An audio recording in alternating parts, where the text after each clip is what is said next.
Donc voilà la ponceuse. Alors, ici on peut voir qu'elle dispose d'une sortie pour la poussière. Donc là on peut brancher directement un aspirateur. Ou alors on a ça qui est fourni avec. Voilà, petit récipient avec un filtre pour récupérer le plus gros de la poussière. Et il suffit, hop, ensuite on le referme comme ceci. Voilà, on en fiche là-dedans et on clipse ici. Voilà, ça c'est fait. Donc la ponceuse en elle-même, bon, elle est plutôt lourde, hein. Elle pèse son poids, en général c'est signe de qualité, mais bon ça va, hein. De toute façon c'est fait pour être utilisé en appuyant, appuyé. Ici on a juste l'interrupteur, on n'a qu'une seule vitesse, hein.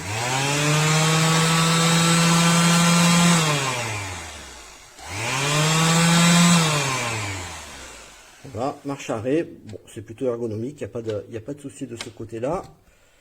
Alors, elle est livrée dans son coffret, qui est une boîte en plastique qu'on voit ici, à l'intérieur duquel on va trouver pour le mode d'emploi, il n'y en a pas besoin, c'est simple, et quelques feuilles de papier vert. Donc les feuilles de papier vert fournies sont de type scratch. Ici, le plateau est fait pour recevoir ces feuilles-là. Donc pour les poser, c'est très simple, il suffit, c'est moins simple avec le téléphone, voilà, il suffit de les mettre ici, et voilà.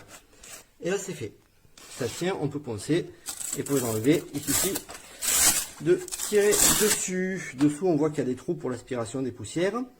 Alors on peut aussi mettre des feuilles classiques, pas à scratch, avec les petits ergots qui sont là, il y en a un de chaque côté.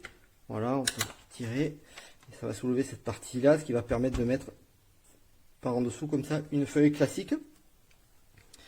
Donc le petit défaut de ce modèle là, c'est quand même son plateau. Alors il faut savoir que le plateau ici, on va bien regarder, voilà, on le voit, c'est de la mousse, une espèce de mousse un peu dure en fait.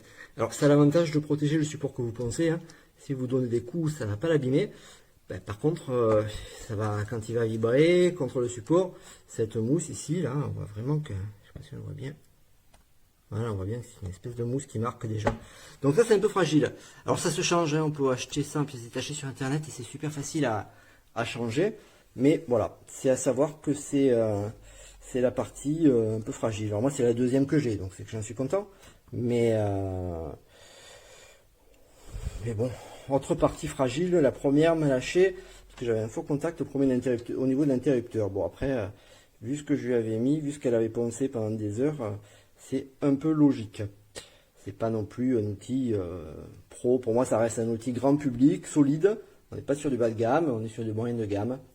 Bon, voilà, c'est la deuxième fois que j'en achète une, c'est que j'en suis plutôt content par rapport aux ponceuses bas de gamme qu'on peut trouver. Franchement, ça fait le taf. Voilà.